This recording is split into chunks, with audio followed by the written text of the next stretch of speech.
오늘은 버리고 사모하고 산돌 되게 하소서라는 제목으로 함께 은혜를 나누고자 합니다.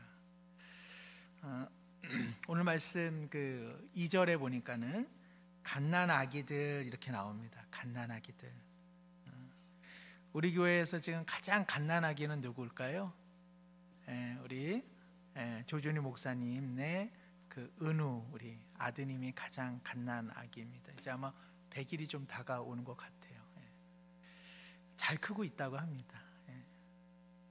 엄마 아빠를 닮아가지고 얼마나 잘생겼는지 모르겠습니다. 아마 다음에 언제 기회가 있으시면은 야 어쩜 이렇게 아기가 벌써 이렇게 잘생겼나 하고 놀라실 것 같아요. 오늘 2절에 보니까는 갓난아기들이 이렇게 순전하고 신령한 젖을 사모한다. 그 젖을 힘차게 빠는 것이죠. 제가 아기들이 어떻게 그 엄마의 젖을 빠는가 이렇게 봤더니만은 3가지 타고난 반사 능력이 있답니다. 본성이 있답니다. 저도 이것을 가만 찾아보고 읽으면서 그렇구나. 이것도 하나님이 주신 아름다운 본능이구나. 이거 없으면은 아기가 엄마 젖을 빨 수가 없었겠구나 하는 생각을 갖습니다. 첫 번째는 배가 고플 때 그 아기의 입 주변에 뭐가 닿으면 그 물체를 향하여 입을 벌리는 근원적인 반사 능력이 있다는 것이죠. 그렇죠? 아마 다 손주들 또 자녀들 다 키워보시면 아시는 것처럼 여기다 이렇게 톡톡톡톡 건드리면 배고프면 확 고개를 젖히잖아요. 입을 벌리고. 그죠? 어느 정도 많이 먹었다 싶으면 이렇게 톡톡 쳐도 별로 반응이 없습니다. 그죠? 배가 고플 때 무언가 입 주변에 닿으면 입을 벌리는 거. 그거 없으면 아기가 젖을 빨 생각을 못 한다는 거죠. 두 번째는 빠는 반사. 그러니까 아기가 태어난 후 누가 안 가르쳐줘도 몇 시간 동안 아주 강력하게 어떤 물체가 입 안에 들어와 입 천장에 닿으면 힘껏 빠는 빠는 반사 능력이 있다고 합니다. 그러니까 사실은 엄마 젖꼭지를 물어줘도 아기가 이것을 빨아들이지 않으면 영양분을 섭취할 수 없는 거죠. 그런데 하나님께서 정말 그 빠는 그리고 그 접촉되었을 때 이것을 힘껏 빨아야겠다라고 하는 그 능력이 있어서 그걸 열심히 빨아서 또 영양을 섭취하는 것입니다. 세 번째는요, 삼키는 반사 능력. 맞죠? 이렇게 해가지고 뭐가 닿아서 입을 벌리고 힘껏 빨기는 빨았지만 그것을 목을 통해서 넘길 생각을 안 하고 다 뱉어버리면 아기가 자라날 수 없는 거잖아요. 그런데 그 아기가 입에 엄마의 젖이 가득 넘쳐나면 그것을 삼키는 능력, 바로 이런 것들 때문에 아기가 그 생명을 유지할 수 있다고 오늘 있다고 이야기합니다. 오늘 우리 반주를 우리 진아자매가 이렇게 해줬는데 우리 진아자매도 나중에 이렇게 아기를 키우는 은혜가 있기를 바랍니다. 결혼할 거죠? 네, 모르겠. 참견 마세요. 네, 이런 것.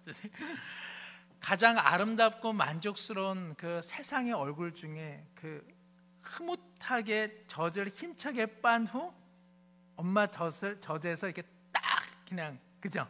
입술 딱 벌리고 딱 디비져 있는 그 아기의 모습은 얼마나 아름답습니까, 그죠?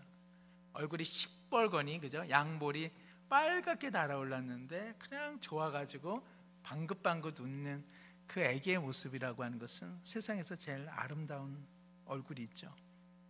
아기를 먹이고 이제 트름을 시킨 후에 새근새근 잘 때 그때 얼마나 아름다운지 모르겠습니다. 누가 보면 제가 육아를 되게 잘한 것 같은 착각을 할 것 같습니다. 세상에서 그 가장 아름다운 광경 중 하나가 자기 논에 물 들어가는 거, 그렇죠?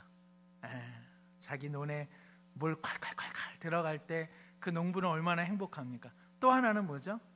자기 새끼 입에 그죠? 흰밥하고 고기 들어갈 때 모든 부모는 행복하죠. 하나님께서도 그러시겠죠.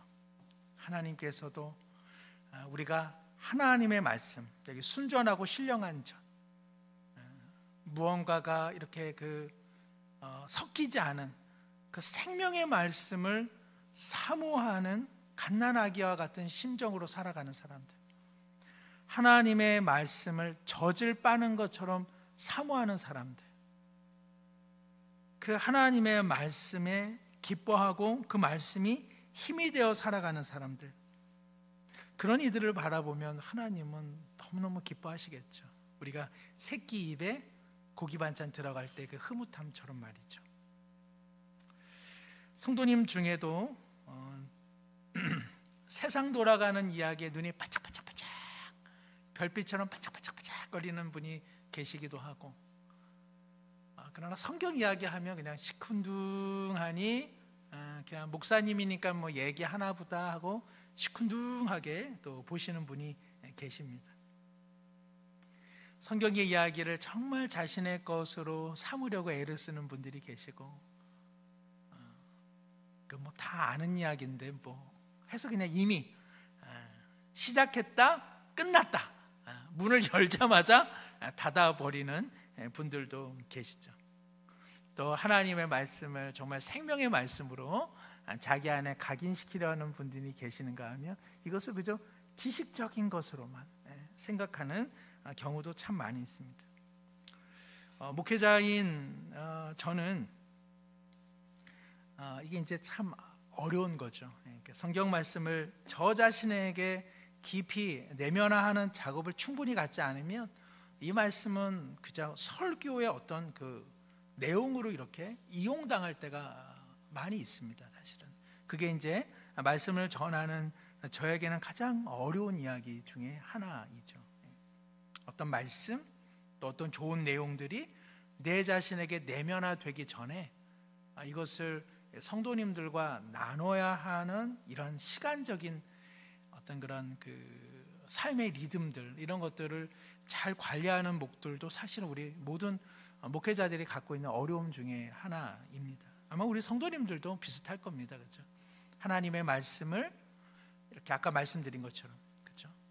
입을 벌려서 힘껏 빨고 그것을 내뱉지 않고 내 것으로 삼는 노력들, 그 노력들이 우리 모두에게 있기를 소망합니다. 근본에 어느 집사님 가정을 신방을 했는데 그 집사님 참 하나님의 말씀을 참 사모하시는 것이 느껴졌습니다. 그러니까 말씀을 읽으시면은 그 말씀을 가지고 자기 자신에게 질문을 한다고 합니다.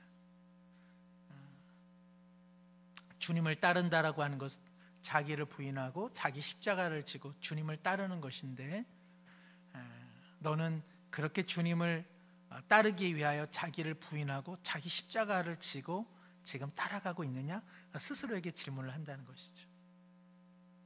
성경의 말씀은 항상 기뻐하고, 그리고 범사에 감사하고, 그리고 늘 기도하라고 말씀하는데, 너는 과연 그렇게 기뻐하고 감사하고 기도하면서 매일매일 살고 있더냐 하고 자기 자신에게 끊임없이 질문을 한다고 말씀을 하십니다. 그러면서 성경을 읽으시고 옆에 공책을 보여주셨는데, 그 공책 한 권에 그 자기가 은혜 받은 말씀들을 빼곡히 적어 놓으시고 그것을 또 암송하려 애쓰시고, 참 귀하시다.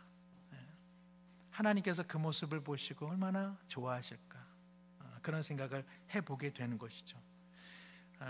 오늘 우리는 어떻습니까?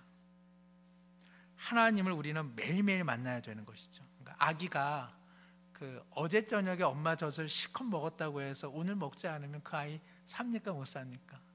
맥없이 그냥 풀어지는 것이죠. 배고플 때마다 힘차게 엄마의 젖을 빠는 것처럼, 그래서 오늘 2절 말씀해 보니까 그로 말미암아 너희로 구원에 이르도록 자라게 하려 함이라. 한번 진탕 열심히 먹는 것이 아니라 매일매일 하나님의 말씀을 마음 중심에 모시고 그 말씀을 묵상하고 그것을 사모하는 심령들, 그것이 정말 중요한 것 같습니다. 제가 우리 이렇게 신앙생활을 오래 하신 분들 보면은 신앙생활은 오래 했지만 하나님과 만난 기억은 아주 먼 옛날 어느 기도원, 어느 목사님, 어느 집회, 때때로는 거기에 그분의 신앙이 그냥 머물러 있다는 생각을 제가 종종 받습니다. 태고적인 거죠. 수천 년 전의 이야기입니다. 오늘 하나님은 살아 오늘 내게 말씀하시는데 오늘의 하나님은 만나지를 못하고 옛날에 만난 그 하나님, 그 하나님을 그냥 평생 우리는 거죠. 국도 어떻습니까? 뼈국도 계속 우려서 좋은 건 아니죠. 어느 정도 우리면 이제 다 빠져나가죠. 그 다음부터 먹을 게 없는 거잖아요. 중요한 것은 예전에 감동적으로 만난 그 하나님 중요하죠. 그러나 그것은 시작할 때의 그 하나님이고요. 오늘 지금 하나님께서 내게 뭐라고 말씀하시고 내 삶을 어디로 향하게 하고 계시는지를 보는 눈이 있어야지, 예전에 만난 그 하나님만을 생각해서 오늘 그 신앙생활의 전부로 산다면 오래전에 어미의 젖을 먹고 지금은 아무것도 안 먹는 그런 영양실조에 걸릴 수밖에 없습니다. 그렇게 해서는 구원에 이르도록 자라감이 없는 것이죠. 3절에 보면은 너희가 주의 인자하심을 맛보았으면 그리하라 이렇게 되어 있습니다. 우리 성경에는 없습니다만은 여기 원래는 만일 너희가 주의 인자하심을 맛보았으면 그리하라. 여기 주의 인자하심이라고 하는 것은 하나님의 선하심, 하나님의 복되심, 예수님과 그토록 긴밀하게 만났으면 오늘을 그렇게 살라는 것입니다. 옛날에 내가 그렇게 만났어, 그런 추억담이 중요한 것이 아니라 오늘 이 시간 그리고 지금 나의 삶을 하나님께서 어디로 이끌어가고 계시는지를 깊이 경험하며 살라고 베드로 사도는 이야기하고 있는 것이죠. 여기 맛보았다라고 하는 것은 이렇게 우리가 음식을 하실 때 뭐 하세요? 이렇게, 그렇죠? 간을 보잖아요. 그러나 오늘 성경에서 그렇게 간을 본다 그런 뜻은 아닙니다. 그러니까 하나님의 인자심을 이렇게 한번 맛을 보았으면 그런 뜻이 아니라 여기서 맛을 보았다라고 하는 것은 그 하나님의 인자심이 내 내면에 깊이 내면화된 신자라면 어떻게 하라는 겁니까? 매일매일 하나님의 말씀, 하나님의 은혜를 마음 중심으로 사모하면서 그렇게 커가야 한다라고 말씀하고 있는 것이죠. 아마 여기 오신 우리 대부분의 성도님들은 그런 열심이 있는 분들입니다. 그러니까는 이렇게 수요 예배도 오시는 것이죠. 수요 예배에 오셔서 하나님의 신령한 말씀의 젖을 사모하시고 또 오래전에 하나님이 아니라 지금 내게 말씀하시는 오늘 여기에 하나님을 만나려고 부단히 애쓰시는 분들 참 귀하다 생각이 듭니다. 우리 교회에 좀 더 성장하고 깊어져야 될 분들도 많이 계십니다. 우리가 뭐 그분들의 무슨 우리가 어떻게 할 수 없습니다. 그러나 본을 보이는 것이죠. 우리가 신앙의 아름다운 본, 그래서 하나님의 인자심을 그 내 내면에 깊이 체험되었다면 우리는 그 삶을 계속 살아가는 것이죠. 바로 그런 이들이 많아지는 교회가 좋은 교회죠. 뭐가 좋은 교회겠습니까? 뭐 많은 사람들이 와도 문제입니다, 그죠? 많은 사람들이 와 이곳에 그런 좋은 본을 보이는 한 사람 한 사람이 많을 때 많은 이들이 오는 것이 의미가 있지. 많은 이들이 왔으나 이곳에 신령한 젖을 사모하는 이들이 너무 없다면 오히려 얼마나 많은 사람들이 실망하겠습니까? 먼저 믿은 우리는 하나님의 인자하심을 먼저 경험한 사람들입니다. 그러므로 우리는 구원에 이르는 그 은혜를 날마다 사모하면서 가는 것이죠. 먼저 믿은 우리에게는 그런 책임이 있습니다. 그렇죠? 이러한 젖을 사모하기 위해서는요, 2장 1절에 보면 버려라 이렇게 나와 있습니다. 우리 2장 1절 함께 한번 읽겠습니다. 그러므로 모든 악독과 모든 기만과 외식과 시기와 모든 비방하는 말을 버리고, 무언가를 사모하고 무언가를 채우기 위해서는 언제나 비움이 있어야 되더라. 이사를 하신다, 또 봄이 되어서 집을 한번 정리하신다 그러면은 쌓아둔 게 왜 이렇게 많은지 몰라요. 그렇죠? 저도 이제 우리 교회에 온 지 이제 뭐 6년 이렇게 되는데 뭐 이렇게 가만 보면 그냥 뭐 종이가 쌓여 있고요, 뭐가 이렇게 막 쌓여 있어요. 저도 이렇게 버리는 걸 잘 못합니다. 그래가지고 막 주여 이러시는데 하여튼 잘 버리도록 하겠습니다. 이게 뭐가 그냥 막 쌓여가요. 사실은 버려야 또 채울 수 있는 건데 참 버리는 게 어려운 것 같아요. 하나님의 말씀과 은혜를 사모하기 위해서는 언제나 버리는 거, 비우는 게 참 필요해요. 예전에 시인과 촌장이라고 하는 그 가수, 지금은 하덕규 목사님이시죠. 일반 대중가요계에서도 큰 획을 그은 분인데, 이 하덕규 목사님의 예전의 노래 가시나무라고 하는 노래가 있습니다. 가사가 참 좋아요. 이분이 원래부터 가사를 참 좋은 가사를 썼던 그런 분입니다. 원래부터도 내 속엔 내가 너무도 많아 당신의 쉴 곳 없네. 내 속엔 헛된 바램들로 당신의 편할 곳 없네. 내 속엔 내가 어쩔 수 없는 어둠, 당신의 쉴 자리를 뺏고, 내 속엔 내가 이길 수 없는 슬픔, 무성한 가시나무 숲 같네. 이것을 신앙적으로 표현하자면, 주님이 내 안에 거하시고자 하는데 내 안에 내가 너무너무 많아. 주님, 내 안에 오실 곳이 없습니다. 그리고 나는 가시나무처럼 때때로 주님을 찌르는 인생입니다 라고 이렇게 고백하고 있습니다. 우리 안에는 어떠한 나무가 피어 있습니까? 아름다운 포도나무, 그리고 사과나무, 또 아름다운 복숭아 나무가 있을까요? 아니면은 가시나무처럼 찌르고 아프게 하는 나무들이 있을까요? 1절에 보니까는 악도, 기만, 외식, 시기, 비방하는 것들을 버리라 이렇게 되어 있습니다. 사실은 이런 말들은 그 베드로전서 1장 그 후반부의 말씀과 연결됩니다. 왜냐하면 2장 1절에 그러므로 이렇게 되어 있기 때문에 앞부분과 뒷부분이 연결되는 것이죠. 앞부분, 그러니까는 베드로전서 1장 23절을 보시면, 너희가 거듭난 것은 썩어질 씨로 된 것이 아니요 썩지 아니할 씨로 된 것이니 살아있고 항상 있는 하나님의 말씀으로 되었느니라. 그러므로 모든 육체는 풀과 같고 그 모든 영광은 풀의 꽃과 같으니 풀은 마르고 꽃은 떨어지되 오직 주의 말씀은 세세토록 있도다 하였으니 너희에게 전한 복음이 곧 이 말씀이니라. 그러므로 이렇게 됩니다. 그러니까는 우리가 악독과 기만과 외식과 시기와 비방하는 말을 버려야 되는 이유, 그리고 하나님의 신령한 말씀을 사모해야 되는 이유, 그것은 23절, 우리가 썩어질 씨가 아니라 썩지 아니할 보배로운 하나님의 말씀, 즉 그리스도의 은혜로 거듭난 존재이기에 거듭난 존재다운 삶의 자세로 살기 위해서는 우리의 삶의 품성들을 반드시 바꿔야 한다라고 성경은 말씀하고 있습니다. 거듭난 인생은 썩지 않는 인생입니다. 그러나 위로부터, 하나님으로부터 중생, 즉 거듭나지 않은 인생은 반드시 썩게 되어 있습니다.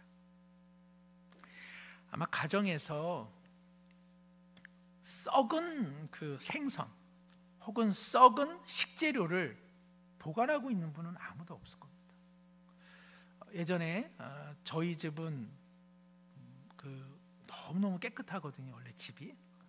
그런데 이제 옛날에 한번 그 날파리가 그냥 끊임없이 출현을 하더라고요. 그래가지고 이게 어디에서 나타났나 끊임없이 추적을 하는데도 발견을 못했어요. 근데 보아하니까는 그 양파 하나가 저기 어디 구석에 굴러갔던 것 같아요. 그래가지고 그게 그 구석진 데에서 이제 썩어 들어간 것이죠. 그러니까는 거기서 날벌레들이 계속 나타났다는 것을 발견했습니다. 썩은 것을 좋아하는 사람은 없습니다. 그리고 썩은 것은 언제나 냄새가 나고 부패하고, 그리고 거기에서는 좋지 않은 것들이 만들어질 뿐입니다. 위로부터 거듭나지 않은 인생은 다 부패하고 썩어지기 마련입니다. 그 좋은 어떤 것도. 한때 나치, 우리가 잘 아는 히틀러가 신봉한 그 우생학이라고 하는 것이 있습니다. 이것은 뭐 과학이라고 말하기는 참 어려운 것이라고 할 수 있는데, 그 이유는 이것들은 이제 인종주의자들, 이런 국가주의자들이, 급진적인 국가주의자들이 주장하는 내용이죠. 자신의 나라 혹은 자신의 어떤 그런 종족이 우월하기 위해서는 우리 종족 중에 우월한 사람들만 그 우량종자를 남길 수 있도록 그렇게 살아남게 해야 된다. 열등한 것들은 다 사라지게 해야 된다. 우량종을 얻기 위해서는 우량동물이나 우량종자를 택해 번식을 시키는 것처럼 세상 사람들도 우량종만 남게 하기 위해서는 덜 부족하고 조금 모자른 어떤 것들은 다 사라져야 한다라는, 그야말로 이것은 뭐 완전히 그죠? 비기독교적이고 사단적인 생각이죠. 뭐 천상 그렇게 만들었다고 해보죠.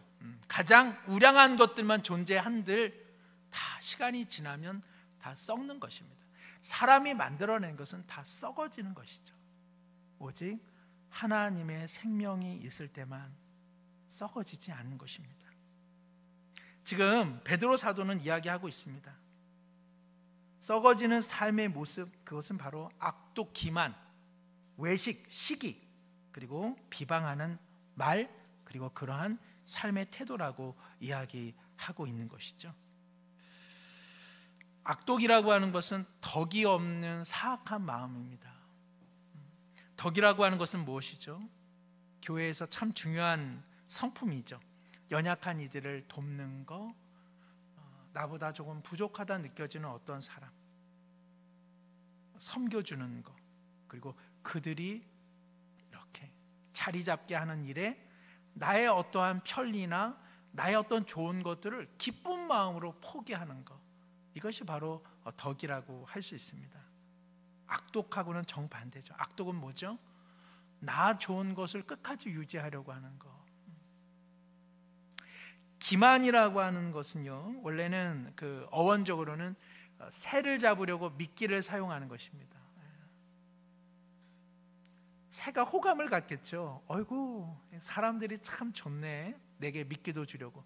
예전에 제가 한강공원을 갔는데 참새들이 착착착착착착 막 있더라고요. 그래서 아이고, 요것들 중에 한두 마리만 한번 잡아봤으면 좋겠다 해가지고 이제 박스 같은 데다가, 상자에다가 이제 나뭇가지를 싹 걸어두고, 그다음에 거기다가 이제 새우깡을 사살사살 풀어놨습니다. 그래서 아유, 저 참새 한두 마리만 한번 잡아갔으면 좋겠다. 어렸을 때 제가 참새구이를 먹었는데 너무너무 좋은 기억이 있습니다. 그래서 아유, 근데 걔네가 저를 잡더라고요. 저를 놀리더라고요. 그냥 계속. 그냥 뭐 걔가 안 잡혀지더라고요. 쥐도 생각하면 맞죠. 사실 우리가 그 쥐를 잡으려고 우리가 기만적인 태도를 하는 것 아니겠습니까? 그죠? 그 떡 같은 데다가 이게 그죠? 독 묻혀놓고서는 쥐 잡으려고 싹 놔두는 거. 사실 우리가 기만적인 속임수를 쓰는 것이죠. 기만이라고 하는 것은 어떤 사람을 이용하려고, 그리고 내 좋은 것 삼으려고 악한 의도를 가지고 있으면서도 좋은 말을 하는 것, 그리고 그 사람의 약점을 노려서 확 움켜잡는 것, 이런 것을 기만이라고 할 수 있습니다. 외식이라고 하는 것은 우리 뭐 잘 아는 내용이죠. 실제로는 안 그런데 다른 사람들에게 이렇게 우월하고 칭찬을 받으려고 자신을 포장하는 것, 그런 것이 바로 외식이라고 할 수 있습니다. 뭐 그렇다고 해서 나는 외식적이지 않아, 그래서 나는 솔직해, 나는 정직해, 나는 내 모습 다 보여줄 거야, 그것은 정직한 것은 아닙니다. 그죠? 우리 중에 내 모습을 다 보여주겠어 하고 다 벗고 지내면 우리가 깜짝 놀라죠. 정직이라고 하는 것은 하나님 앞에서 온전하게 살아가는 모습입니다. 그것만으로도 행복한 것, 그것이 바로 외식을 이기는 힘이라고 할 수 있겠죠. 시기는 어떻습니까? 시기라고 하는 것은 우리가 참 이게 참 묘합니다, 그죠? 내가 못하는 것을 그 사람이 잘하면 별로 시기가 안 생기죠. 혹은 내가 잘하는 영역과 그가 잘하는 영역이 완전히 다르면 별로 시기가 일어나지 않습니다. 근데 나도 잘하는데 그 사람이 나보다 더 잘한다, 영역이 겹치면 거기서 시기가 일어나죠. 그렇죠? 우리 진아자매가 오늘 이렇게 피아노를 잘 치는데 실은 또 제가 피아노를 조금 잘 치면 아마 진아자매가 목사님 이렇게 피아노를 잘 치세요. 그래서 아마 시기 질투가 일어날 수 있습니다. 제가 그럴 것 같아서 저는 많은 걸 못합니다, 일부러. 내가 운동을 잘한다, 저 사람은 음악을 잘한다, 얼마든지 칭찬할 수 있죠. 그러나 내가 음악을 잘하는데 저 사람도 음악을 잘해? 그래서 그 같은 영역에서 누가 칭찬을 받고 인정을 받으면 마음에 조금 어려움이 생기기 시작합니다.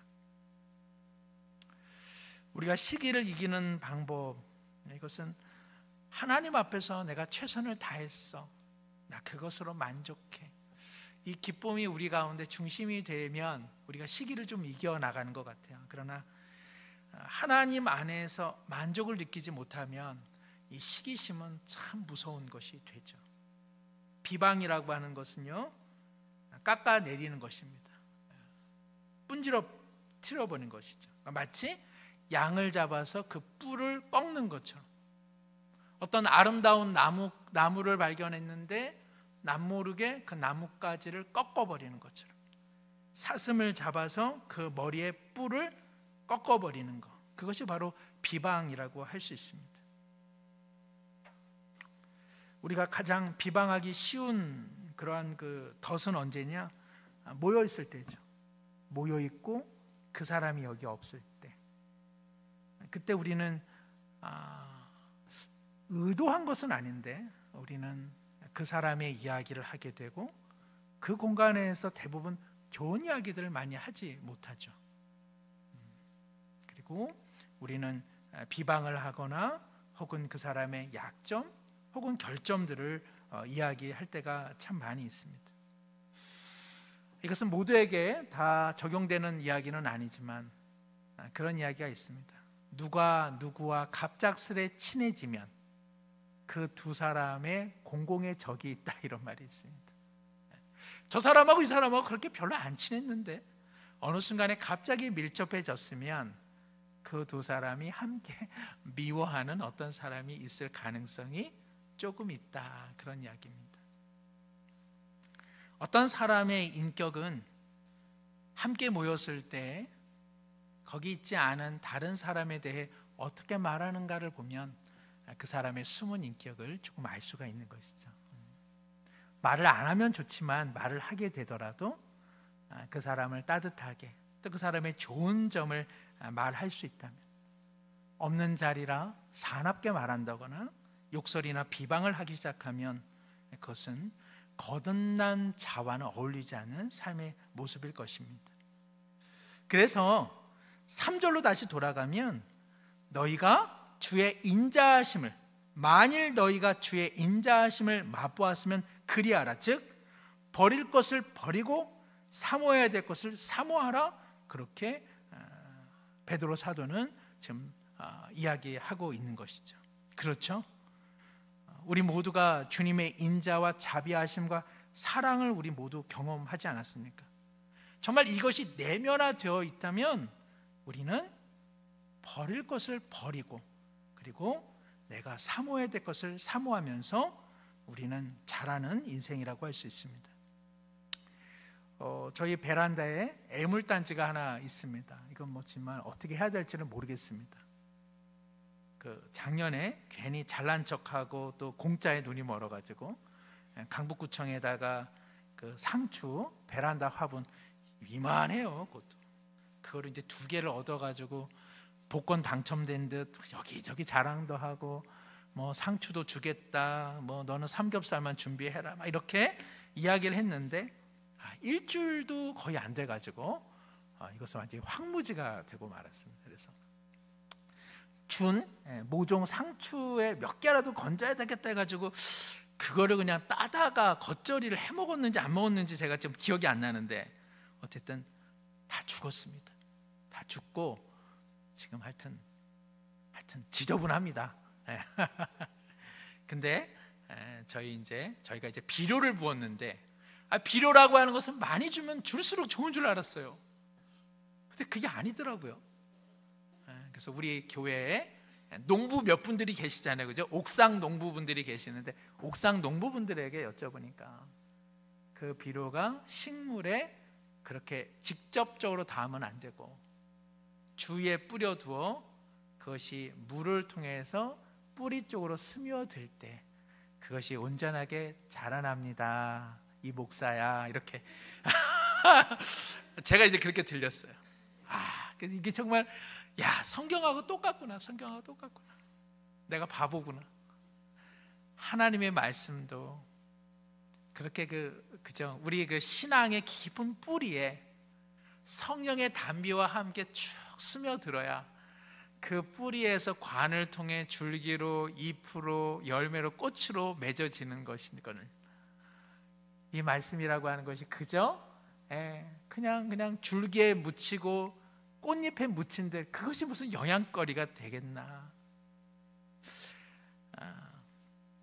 항상 참 그 마음을 사모해야 되겠다는 생각이 듭니다. 그렇죠? 하나님의 말씀이 그냥 번쩍번쩍 내 마음의 옷까지, 그러니까 표피에 묻는 것은 아무 의미가 없죠. 그건 아무 의미가 없죠.